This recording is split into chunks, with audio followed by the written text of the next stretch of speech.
Good evening, everyone. My name is Izzy, and I would like to welcome you all to the Harris Law Firm's webinar series, Wiser Together. Tonight's webinar, we're going to be discussing financial superpowers and how to be prepared in your case. And we are incredibly grateful that you were all able to attend. As a member of the Colorado community for for over 30 years, the Harris Law Firm has always tried to give back. This and future webinars are a free service that we provide to our community. Now, I would like to introduce our presenters today. Jennie Wray is one of the Harris Law Firm's most accomplished attorneys, achieving both a position as partner at the firm, as well as being named a Super Lawyers Rising Star 7 years running. She also has a BV rating on Martindale-Hubbell and was nominated for Denver Business Journal's Top 40 Under 40 list for 2016 and 2017. Cindy Alvarez approaches each workday with a clear purpose to help clients access the wealth management resources they need to align their financial priorities and help achieve their goals. She is passionate about delivering innovative, results-driven strategies tailored to each client's unique situation. Kate Higgins has been in lending for over a decade and has multiple lending products, including conventional VA, USDA, reverse mortgages, and commercial loans. She brings a high level of creative I don't know why I'm so tongue-tied today, y'all. I am so sorry. She brings a high level of creative lending solutions to her clients. She believes in doing her best for the client. She's won the 5-star Mortgage Professional Award every year for the past 5 years and has a 5-star Google rating. Kate is a certified divorce lending professional, helping people going through divorce navigate the issues with the divorce as it relates to real estate and mortgages. And finally, Angela Konigsbauer. As an evergreen homeowner for over 20 years, Angela is a local expert on the community. She also assists clients all along the western side of the metro area, from Highlands Ranch up to North Arvada, including Littleton, Lakewood, Golden, and Wheat Ridge. Her certifications include Real Estate Collaboration Specialist, Divorce Designation, and Certified Luxury Home Marketing Specialist Designation. Her other designations are Certified Mountain Area Specialists and Real Estate Negotiation Expert. Angela grew up in Michigan in a very small farming town and then went to Central Michigan University. After 17 years in corporate sales, she decided it was time to get into a people and relationship business. All right. Without further ado, I will turn it over to you, Jenny. Wonderful, Izzy. Thank you so much. And happy Wednesday, everyone. We appreciate you spending your time here with us this afternoon slash evening, even though it's super bright outside. So you'll see the sun come through my window here. Kind of looks like I'm in a dark room here. So, but yes, thank you for joining. I just wanted to mention a few additional kind of housekeeping items. Like Izzy mentioned, if our internet or your internet happens to, take a breather, if you will, just know that we'll jump right back on. It should be no more than, I would say, 30 seconds. So please just hang tight with us and we'll jump on as soon as possible. And secondly, wanted to kind of just make sure that inform everyone, just because we're providing this webinar this evening, this does not create an attorney-client relationship, nor with a relationship with any of these other illustrious ladies that are on this call with us today. Simply, we're just wanting to provide general information to the public. And, you're certainly more than welcome to continue and ask follow-up questions with any of us. We're happy to help, but just wanted to make sure that everyone understood that this is just for educational purposes only. And lastly, we'll also say that we're all in our respective locations, as you can see. However, with that comes, kind of that human element, if you will. You may hear my dogs in the background. You may hear kiddos running around or my spouse running around like crazy. So just know that our apologies, and we'll certainly keep those to a minimum if possible. But certainly life does happen. With that, I would love to turn over the presentation to Cindy, my colleague. Thank you, Cindy. My pleasure.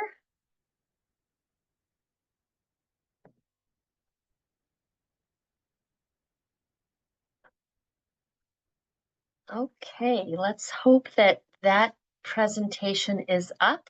We can see it. It's beautiful. Okay, the dry run actually worked. This is lovely. So, working in wealth management, we work with all situations, human situations, and divorce is a big one for us. I don't know what the statistics are these days about the percentage of divorces, but I know it's probably over 50% of all marriages end in divorce. And so thank you, Harris Law Firm, for having us, first of all. And I'm really glad that we're able to provide some information to help, bring some understanding to the process. So just a little bit about myself. Let's see here. Did that advance? It didn't. Maybe try clicking into the presentation. Okay, let's see here. There's Sorry your about mouse. I that. bet it'll do it now. Okay, we thought that dry run was going to work. Sorry about that. There we go. There you go. Okay, so I often like to call myself a divorce survivor because we do survive it. Nobody really wants to go through it. I also was a single parent. I'm still a single parent for about the last maybe 15 years. I have over a decade of financial and tax planning. I do work for a firm by the name of Savvy Advisors. Got two locations, one in Evergreen and one in Littleton, near C470 in Kipling. And with our wealth management practice, we do hover over the taxes, and we do rely on our attorneys for our estate planning services. But when you're a financial planner, it is your responsibility to make sure that everything is buttoned up as it should be. So that's why I love the collaboration of the team here. I like to consider myself a lifelong educator who can really help simplify complex financial matters. I'm a minority in the financial service industry, being a female. I think females make up about 21% of advisors nationwide. And we all talk to each other differently, men and women. And it's nice to have the opportunity to work with those who need sort of their own language to simplify the complexity. And I would say that I work with a philosophy of just making society a little better for everybody every day. So that's why I'm here. On to the next slide. I don't love always following these slides. I'm a free speaker, but there are some things that I'll go over with the slides just to say planning for the outcomes as you negotiate.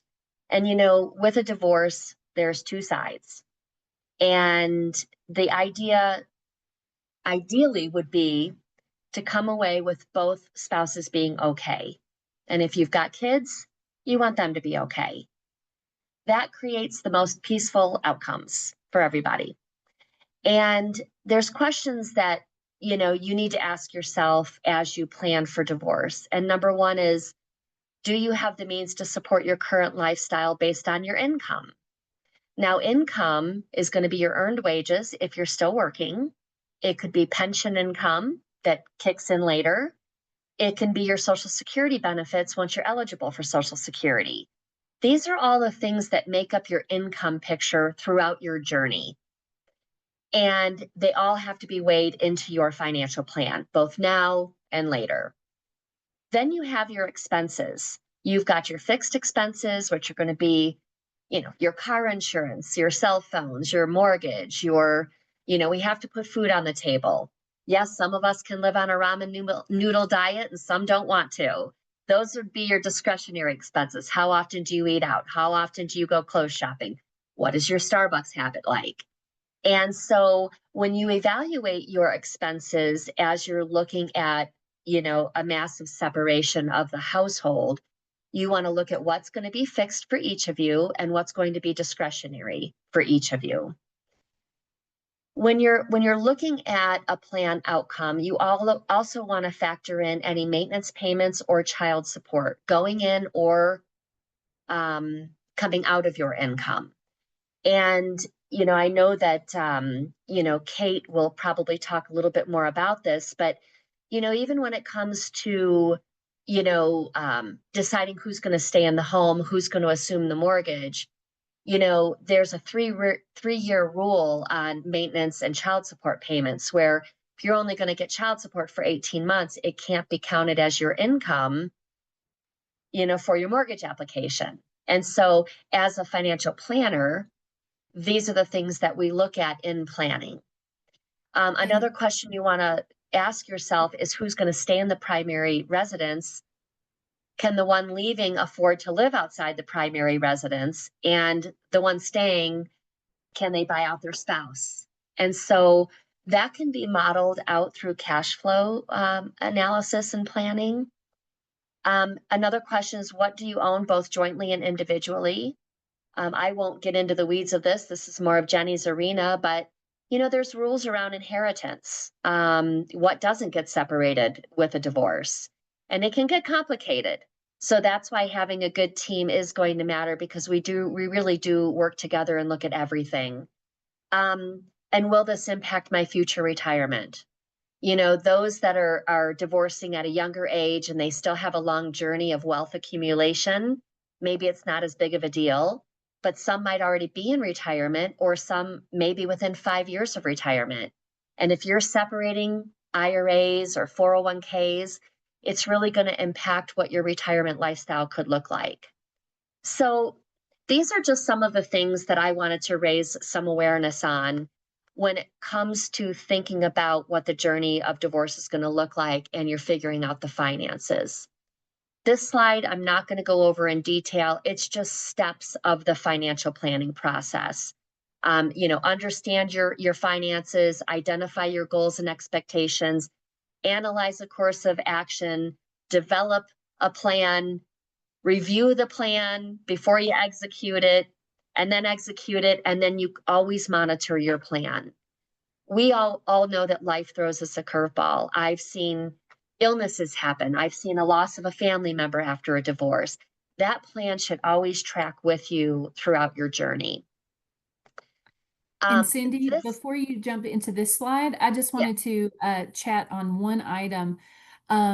I want to make sure that, certainly on the separate property piece and is this titled jointly, is this separate? I believe we have plenty of webinars on that topic that we can discuss, certainly. And if you have other questions, but I also want to just kind of re-emphasize the point of how important it is to have this planning kind of conversation with you, with you, Cindy, when before you might be filing for divorce or during the pendency of the divorce, because it's so important, just as your slide mentioned, it's so important to know, kind of understand what you might be facing and discuss different options to then help your attorney, either negotiate or argue for what you're wanting. And so having that kind of, it's kind of like it takes a village. That's why we're all on this call this evening. yeah, And so having those kind of conversations with you, either before or during the divorce are vital. yeah. Thank you for that, Jenny. And we all work in a place of privacy, right? There's never a problem for anyone to ever call me and just have a confidential confirmation for a high level. Financial planning, a financial plan can be designed for both spouses, and it almost leads into this slide now. And that is, do we work together or do we find separate planners? Usually what happens, and this is just working with my own book of clients, is one client will call and say that we're having a problem and I'm afraid. And would I be okay if we went our separate ways? And I already know what the household plan looks like. So then we start to divide it and say, well, if everything went 50-50, this is what it would look like. But we know it's never 50-50, because there's always going to be, rarely do we ever see households where two spouses earn the same exact amount of income. And rarely do two spouses have the same amount saved for retirement. It's complicated. And so having these conversations, they're so valuable, even when you're thinking about separating. So it can ease any anxiety too. So in this slide, I just want to share with you a little bit about kind of how we all work in the wealth management space, who we are, and how we work with our clients who are divorcing. So what I always tell clients is, consider working with a fiduciary, and that's a professional who works in your best interest, okay, with no conflicts of interest. Who is a fiduciary in this financial advisory space? You've got your registered investment advisors, an RIA firm, which is what I'm affiliated with. And you have broker dealers like an Edward Jones, a Wells Fargo, a Raymond James, a Morgan Stanley. Those are broker dealers. And their name kind of describes what they do. They broker deals. Okay. And sometimes when you're invested in, let's just say at Morgan Stanley, you might have a Morgan Stanley or two investment in your portfolio, right? So then you have to ask yourself, do I own that mutual fund because it's good for them or good for me? Because they're getting paid on it, right? And in the eyes of the SEC, RIA firms have a higher fiduciary standard when working with their clients. They can't collect commissions. They don't have anything to sell you except themselves. Broker dealers, on the other hand, are not held to that high bar. So they do have these commission programs and they do have conflicts of interest. And so it's just a little tidbit for you to know if you've never worked with an advisor before, to know the difference between the two. Okay. And as a fiduciary, because our bar is so much higher, the SEC allows us to talk to you about your taxes and about your estate plan. And like I said, we don't do estate planning and we don't do tax returns, but we know some people that do. And we lock arms and we work alongside them so that there's better outcomes for our mutual clients. So when you're thinking about sharing a wealth manager or a financial planner to help you start to identify what the financial journey is going to look like when the divorce is done, you can work with one planner if it's I don't know, there's no such thing as a happy divorce, but at least you're getting along and you want good outcomes for both sides, right? You can work with one planner. Now, my office, we have several planners.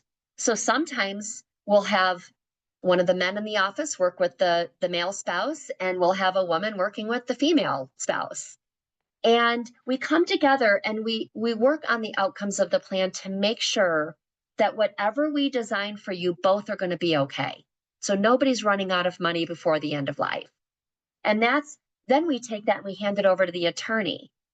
And it can save you time. It can save you the expense of having the attorneys going back and forth, because we know what your balance sheet already looks like. We know what the income looks like. We know what the expenses look like, so on and so forth. So consider a firm that has multiple advisors, if you will, who can work with each spouse if necessary. And you always want to make sure that you're working with somebody that cares. I mean, I say here to make sure they understand your visions and values. That almost sounds a little bit stale these days. You want to have somebody that cares about your whole family, that's going to see you through this very difficult time in your life and to keep guiding you on the outside of the divorce.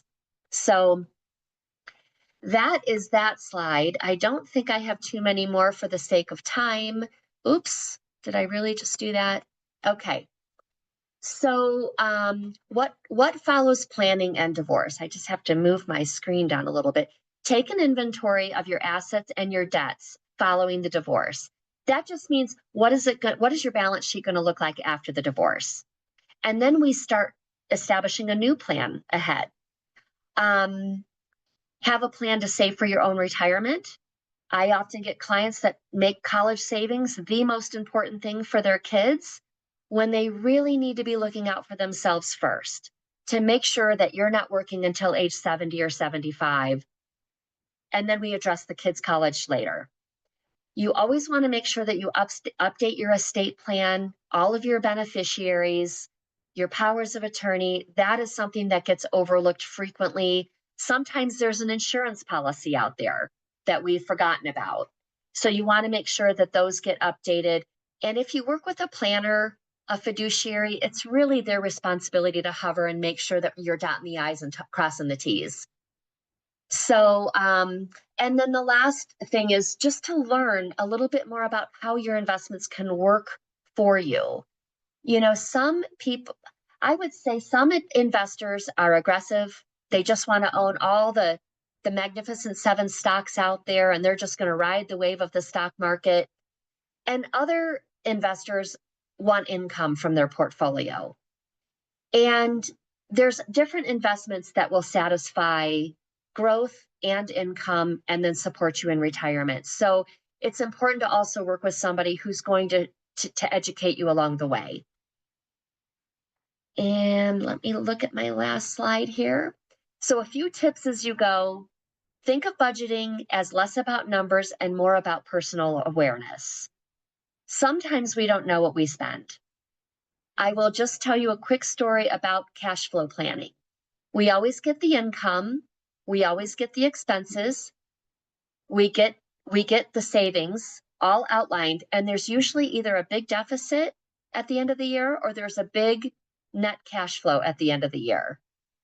And usually clients will say, I'm pretty sure I don't have anything left at the end of the year. I either save it all or I spend it all on those fixed and discretionary expenses. The budget creates some awareness about really truly what's going out the door every month and what's left at the end of every year. So that's an important piece of your success. You want to save. As you know, the rule of thumb is about 15 to 20% of your income. That's a given.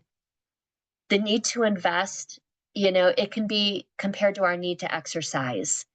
You have to save and you have to invest, because even in a moderately balanced portfolio where you're going to have a mix of stocks and a mix of bonds that will earn you some income, you can usually count on somewhere around a 7% annual rate of return.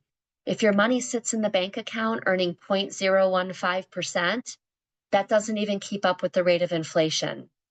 So making sure that you invest and you're growing your wealth is very important on the journey.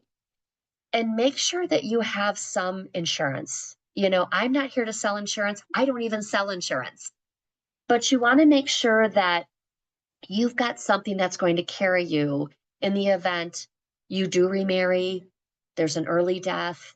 You want to make sure that you're going to be okay. And that's just where I'm talking about a statistic here. 80% of men die married while 80% of women die single. And you just got to make sure that you're going to be okay. So that is a very, very high level of the work that we do with our clients when it relates to financial planning and better outcomes with a divorce. This is my team, Janelle, Mitchell, and Evan. And our mission is just to change the trajectory of your lives. So thank you very much. Wonderful, Cindy. And thank you so much. We very much appreciate all of that wonderful information. Of Kate, course. I believe we'll turn it over to Kate now. Thank you so much, Kate. Let's see if I can share my screen.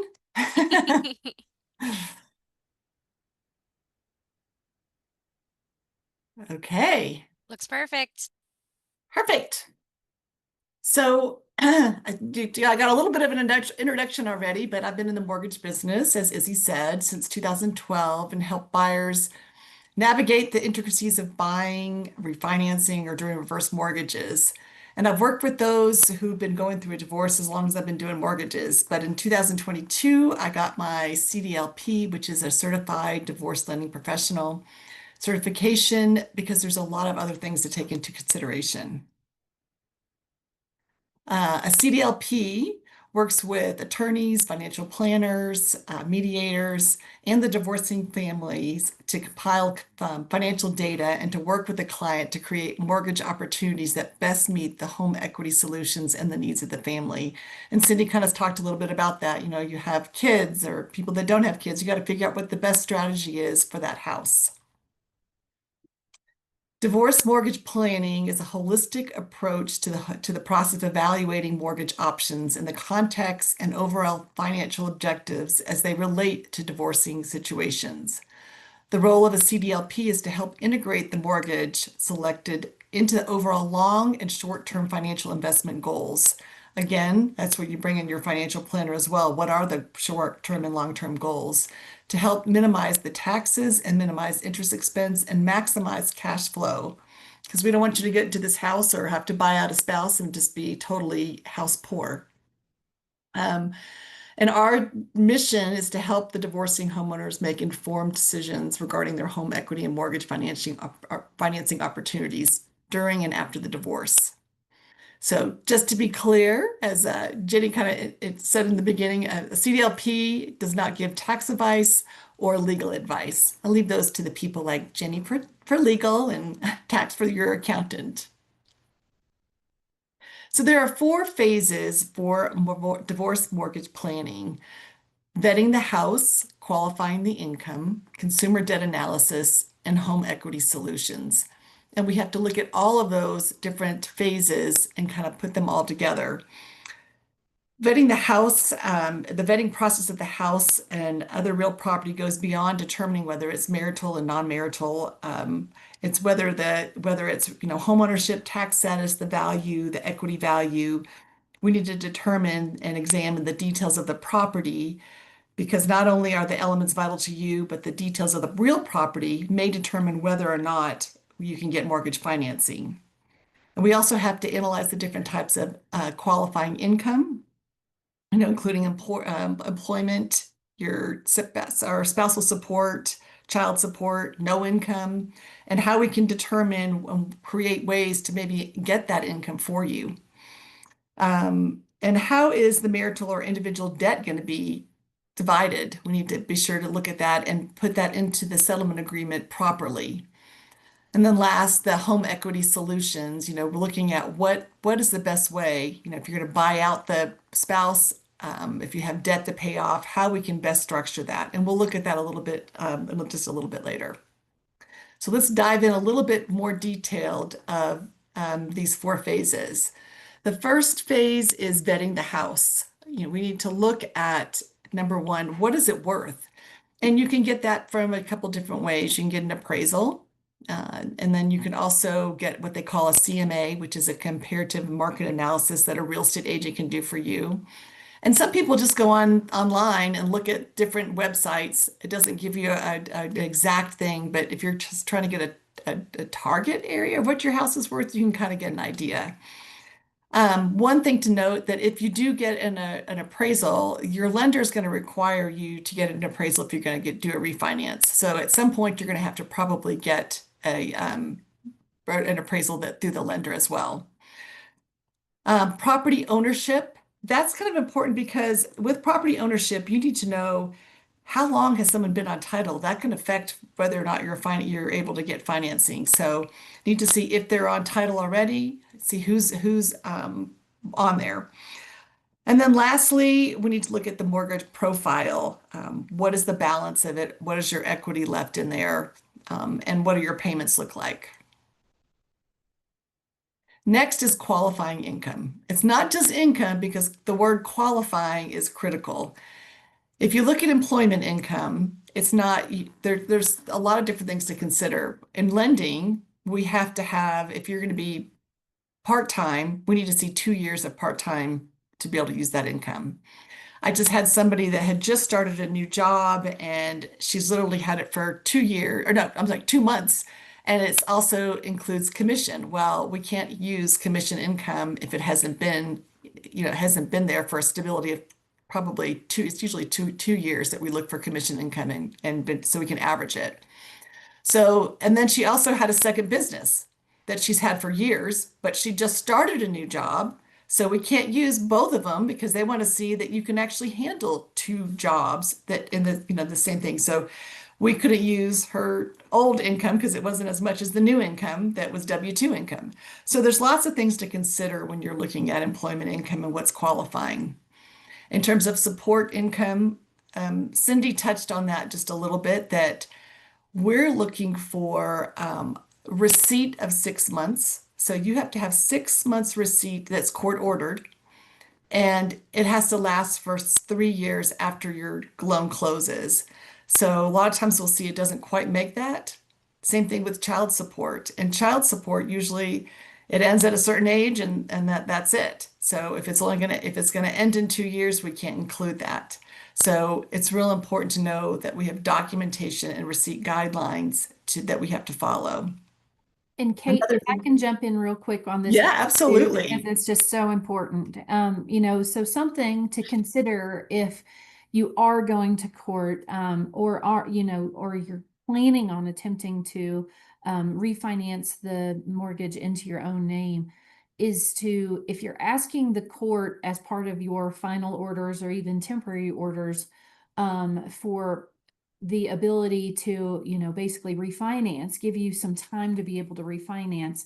That's why that 6 month mark is so important. And so you may often ask for 7 months to give you that kind of leeway, because as Kate's mentioning, you can't refinance within those 6 months if you've not proven the receipt of the child support or the maintenance within those 6 months. So asking for an extended period of time to be able to attempt to refinance before the home is sold and the other person's name is removed from the mortgage is imperative. Absolutely. No, and I've seen it where it's short and then it's like, well, there's not a lot you can do about it. So it's real critical when you're working with an attorney to make sure that it's also written the proper way and giving yourself, as Jenny said, a lot of leeway for that. Another thing is lump sum payment versus a monthly support. Lump sum payment is a lot of times very challenging and it doesn't often, doesn't work a lot of times. And so the monthly support is much better. Jenny and I just did a deal together and we were looking at that very thing and we thought, okay, well, we'll do the monthly support for a while, then we can work on lump sum. So there's ways to structure it. You just have to be pretty creative. Then we also look at other income streams such as Social Security, retirement incomes, and again, those must meet guidelines to qualify. And this just kind of makes me think too, in terms of other income streams. I'm working with a gentleman who is 80 and his wife has just recently left, and so he wants to keep his house and he doesn't have the income streams able to support a mortgage, and so he's looking at doing a reverse mortgage to be able to stay in the home and to do a buyout for that spouse. So that's something else that to consider if you're over 62 is a reverse mortgage if there's no other options for that in terms of being able to stay in the house if you really wanted to stay in the house. Consumer debt analysis. We need to look at the joint debt assignment. And what that is like who is responsible for what debt if you have a lot of credit card debt. Another case that I've been working on is a gal that has, they have a lot of debt, and it's just having to split that, who's responsible for what, and knowing what that debt looks like on a monthly basis. The effect of closing a joint account on credit. So your credit score is often very, very much impacted on the length of time you've been on or you've had that credit. So if you've had a credit card for 20 years with your spouse and all of a sudden it's time you're in the process of divorcing, then all of a sudden you have to close this account, your credit score could plummet. So working on the timing of that is kind of important. And I've had it where I've said, okay, can you not close that account until after your refinance so that your credit score doesn't plummet? And Jenny, you might have some comments on that. Absolutely. It's kind of the same piece of information as I was discussing before, because oftentimes, as part of a divorce, usually the court is basically trying to unwind the parties' finances as soon as possible. So usually, folks say, okay, we'll close this account within 14 days, or close this credit card, pay off and close this credit card within 30 days. And so the time periods are very quick, if you will, after the entry of those permanent orders or the decree of dissolution of marriage. So that's why it's so imperative to work with folks like Kate to be able to say, like, if you are attempting to refinance, that hit to the credit could very much impact that refinance, or even attempting to obtain a mortgage on your own if you're attempting to purchase a different house. And so, thinking through that and planning before you get all of those kind of pieces kind of finalized is very important in this arena. True. So the last thing is the court ordered assignment of debt, and having the court assign that debt can help you so that it's not on your debt to income. You don't have to have that as your debt to income. So that's important too, to see where that debt is actually falling. And then home equity solutions, leaving the existing mortgage as is, doing a equity buyout. Now, leaving the existing mortgage as is. Some people right now, especially where we've had those very low rates for a long time in that 2% range, 3% range, it's hard to give that up. And it's possible that the spouse stays on there for a while and you can keep that rate for a while, even if it's court ordered and we can exclude that debt from your spouse. Ultimately, that spouse is still going to be liable if you don't pay your mortgage. And so most often the spouse is going to say, I want off. I just don't want to have that liability sitting there. So that's what we usually see. Looking at an equity buyout, if you try to maybe get a mortgage where you can buy out your spouse, we can look at that. We want to do it, probably get an equity buyout at pre-approval. Make sure you can actually qualify for that to buy out your spouse. Again, clarity in the settlement agreement is important with your with your attorney. Another option is just doing a new house purchase and making sure that you can afford that once you both sell the house and get those down payment proceeds. Number one question from divorcing homeowners is, can I buy or refinance my house before the divorce is final? In lending, they typically do not want to see that happening before that's done. First of all, if you think about it, if you were to buy a new house, you're still married, that's marital property, and if it's a kind of contentious, then it could be an issue in terms of doing that. But the other thing is that we want to see that final divorce decree so we know whose obligations are what in the divorce. And Kate, from my experience, from my perspective, from the legal perspective, if a divorce action has been initiated, there's a vehicle that goes into a place immediately. It's basically your first court order that says that neither party can encumber, transfer, liquidate any marital property beyond the necessities of life or the usual course of business without consent of the other party or the order of the court. So that means that if a person did that without the consent of the other person, then that would be considered a violation and one would not want to do that. No, they would not. So divorce mortgage planning report, we have a planning report that we can put together that incorporates all aspects of those 4 phases. And just to kind of show you what it looks like, first, we're looking at the property valuation. Has it been evaluated? In this case, it was evaluated by a licensed appraiser. And we can add that, see what the opinion value is. So we have a starting point. Here, the other thing that we want to look at is, property ownership, who is on the deed. And we want to make sure that both are on the deed. And in this case, they've both been on the deed for the 12 months required. Last is the property insurance information. In this case, Jeff is the only one on the insurance. And if for some reason Jane Doe took over the property and that insurance wasn't changed into her name and the house burned down, the insurance company could potentially say, well, you weren't on the insurance. It's not, we don't have to pay for it. So got to be really careful to make sure that that is updated.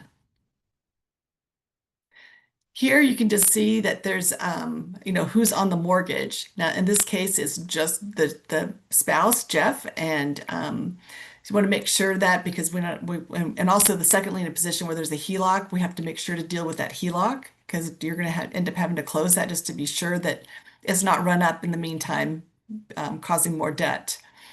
The other thing to really look at is the escrow balance. A lot of people forget about this. The escrow balance in this case is $9,500, which we all know taxes and insurance are huge right now. So if you have this balance of $9,500, you got to remember about that because whenever the mortgage is closed or refinanced, it's going to go back to Jeff, and Jane Doe's not going to get any of that unless it's been addressed ahead of time. Again, looking at the financing details for this mortgage report, we're again looking at the employment income. And in this case, it says it's qualified income because she's worked for 3 years and she's full-time, W-2 employee, no problems. The spousal support is good, but she's not, in this case, she has not received 6 months of spousal support. We can't use this. Even though it ends in 52, she's going to have it for quite some time, can't use it. For the child support, in this example, they're only going to last for another 2 years, so we can't use that. So we can't use either one of those monthly support.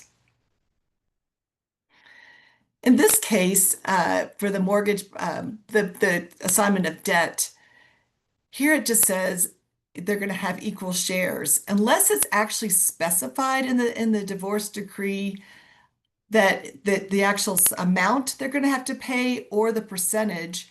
Jane Doe, when she goes to file or to refinance, is going to have to count all that whole thing, that 300, because it wasn't actually specified what that equal share is. So just have to watch out for that. Lastly, we look at different options, and here we give you three different scenarios. In the first scenario, they're paying off the second lien, the mortgage, the equity buyout, and credit card debt. And it comes up that the loan to value is 89.79%. But because we're paying out some credit card debt, we can't use this as a rate and term, and we can't go to that high in terms of a loan to value. So this is not going to work in this situation. The second one is similar to that. You have a loan to value of 80%, but now this one you're only being able to pay out the spouse 19,000 to make it work. So that situation doesn't really work. In the third scenario, we're able to do it because we can do the equity buyout and we're not paying. And it's if in this case, we're saying that HELOC was a second money, when they're purchase money is what we call it, purchase money. So we can pay it off and we can do the equity buyout. It can be counted as a rate and term, and there's no credit card being paid. So they just have to figure out a different way to pay that credit card situation. So we can look at all different kind of scenarios and see what scenario is going to work best for the person buying it or refinancing. And in this one, basically, it's just a little quote that I like to end with, and it's nothing matters more in winning than getting the right people on the field. All the clever strategies and advanced technologies in the world are nowhere near as effective without great people to put them to work. That's a quote from Jack Welch. Again, my name is Kate Higgins, and this is my information should you want to reach out. Fantastic. Thank you so much. Thank you Yes. so much, Kate. We You are so sincerely welcome. appreciate it. Stop share. And Angela, you're up.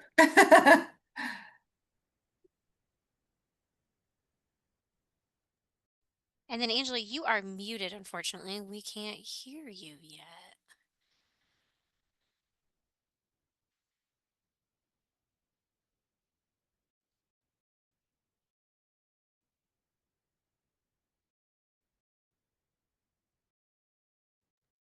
There we go.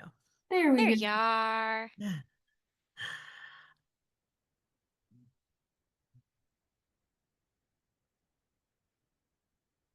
Perfect.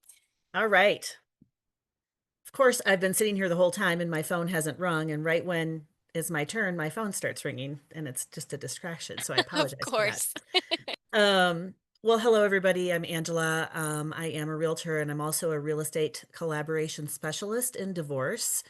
A lot of times people will think, why do I need a realtor? I don't want to sell my house. And I'm here to tell you that that's exactly why you should be talking to a realtor, is because you may want to hang on to your house. But at the same time, like what Kate and Cindy both talked about, there's a lot of due diligence that should really be done on your house before you decide to keep it. I'm going to skip over all this stuff about me because we're getting a little bit short on time and I want to make sure I cover all the important pieces of information regarding your house.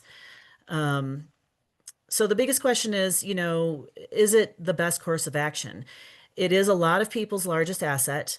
That is where, a large amount of their financial wealth and equity is tied up. But at the same time, it's very easy to make an emotional decision. Obviously, we all feel emotion regarding where we live. I mean, it's our home, it's our safe place, and where we have raised our families or what have you.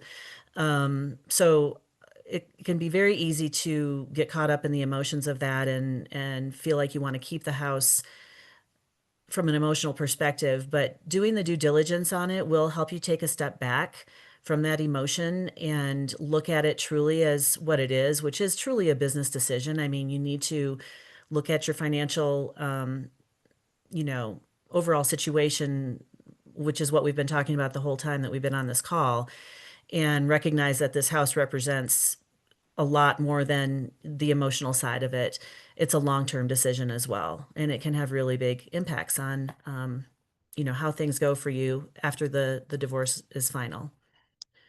So basically, what I try to explain to people is, unless you've paid your house off completely and you have pretty much that same amount, that whatever the value of that house is, and you have that much more in cash or other assets, in any other scenario, you're actually buying that house for a second time because you have to buy out your spouse out of their equity and then also refinance a mortgage into the one person's name who wants to keep the house. So it just makes sense, to analyze that as a purchase, just like you would any other large purchase. And especially if you've lived in the house for any length of time, houses can hide a lot that we don't realize, anywhere from additional debt that you're not aware of to deferred maintenance and different things that can be going on with the house that you're just not aware of unless you do your due diligence.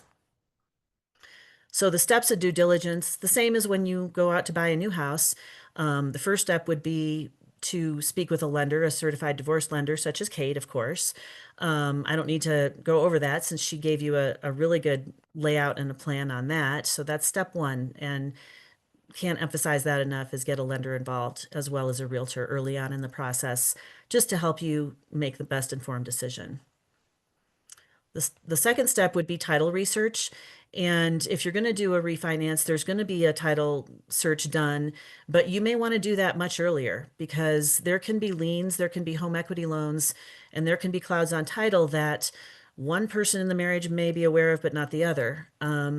So that would impact the equity in your house. I mean, the more debt that is against your house, the less equity that you have. And there are definitely instances in especially divorcing situations where there may be a lien of some sort that's been placed or a home equity loan that's been taken out without one person's knowledge. So pulling a quick title search, which a realtor such as myself can do for you, it's very quick and easy. It's not expensive, and it's just a great way to kind of check that box. And if you do discover that there's additional debt, then you've definitely saved yourself some heartache and, having lost that amount of money out of the equity of the house after it's too late. The third step I highly recommend that people do is to get an inspection. And you may think, I live in this house. I know what there is to know about this house, but there may be deferred maintenance that you're unaware of. There are certainly things going on with all of our houses all the time with wear and tear and weather, things that happen to the exterior of our house. That can be expensive and can also impact the equity in your house if you go to sell it or even just are keeping it and suddenly you find out, oh, I need a roof and I should have figured that out because that could have been a shared expense. If you just figure those things out before you decide on a value of the house, get an inspection done, have all the major components looked at, and get estimates. How much is it going to cost? Because everything is more expensive, as we know, and sometimes things can be way more money than what we're expecting, and we may not be prepared for that. The fourth step is something that Kate also talked about, and Cindy, I believe, as well. You have a couple options when you're trying to just figure out what your house is worth. I think the first step, it kind of makes sense to just have a realtor prepare you a CMA because it's free. And it really is more of an estimate of market value versus appraised value. Appraised value is based on history, and market value is based on current day conditions in the market. So it's good to know both. But, if you get a CMA and you can come to an agreement on a number that's in that ballpark, it doesn't cost you anything. It's a free report prepared by a realtor for you. If you do have to get an appraisal to come to an agreement, that can be quite expensive. And you can't use that appraisal again to get a refinance. The lender will require a new appraisal to be done by like a third party appraiser that no one has personally selected. It's kind of a random selection process. So you could end up paying for more than one appraisal in that case. And also, if you do end up in court and contesting the value of the house, they'll more than likely require an appraisal by a divorce certified appraiser, which again is even a more expensive option. So those are kind of the options that you have to just determine your value. I would say the more unique your house is, the less reliable things like Zillow are going to be. Zillow is just based on an algorithm, and that works well in places where there's a bunch of houses that are all alike and they you sell a bunch of them. But the more, unique that your property is, then the harder that an algorithm is going to have kind of giving you an estimate of its worth. Definitely also addressed, look at your insurance, and also look at whether you can get insurance. If you're in a mountain property, that can become much more tricky. So that is a big piece of it, of the puzzle to look at. And that's a lengthy conversation in and of itself, which you can talk to your insurance agent. I can also talk to you about kind of from the realtor's perspective, what I'm seeing across the board on insurance.